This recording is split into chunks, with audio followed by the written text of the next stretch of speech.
Tony just showed us tonight and well into tomorrow morning, Marion County will be feeling some of the coldest weather in our area.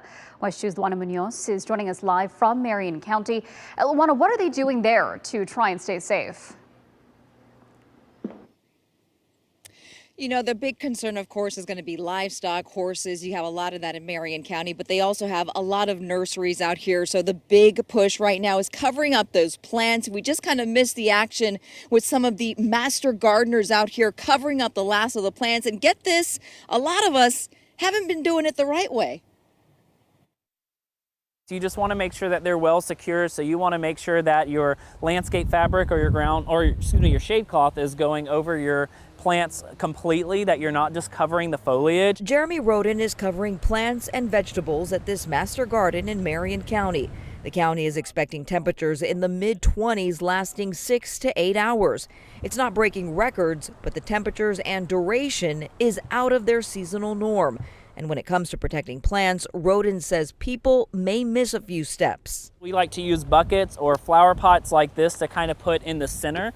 And the reason we do that is this keeps the frost cloth from laying directly on top of the foliage. And when that happens, if the frost cloth is touching the foliage, it will still freeze the leaf material and you'll have freeze damage on your plant. Roden says another important step is keeping the frost cloth secured along the edges. And even more important is covering the roots. Because the moisture in the soil produces heat that elevates within that covered area, which is what keeps your plants heated up. Roden says he gets calls regularly about freeze damage to citrus plants and palms. He says most people's reaction is to immediately cut out the damage, but Roden says not so fast. Do not cut anything out until early spring or late spring, actually, would be best, kind of towards the end of March, maybe mid-April, because by then you can see new growth coming. If you cut out that damaged growth before then, you're making your plant more susceptible to disease. And also if there's another freeze down the road, you have an open wound that's going to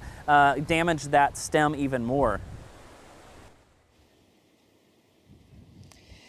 And you guys can see out here once again in this master garden in Marion County, all of the vegetation, the vegetables, the plants, they have been nicely covered up and properly protected. But if you're concerned as well about getting out of the cold, they are opening up the Salvation Army is going to be the cold weather shelter for tonight. And in about an hour, they're getting ready to serve dinner. We'll have more on that during the 5 p.m. hour. For now, covering Marion County live in Ocala, I'm Luana Munoz. So send it back to you. All right, stay warm there, Luana. Our first warning weather team is working around the clock to help get you ready for the incoming cold snap. Be sure to download our free mobile app and turn on notifications to get weather updates for your neighborhood sent straight to your phone.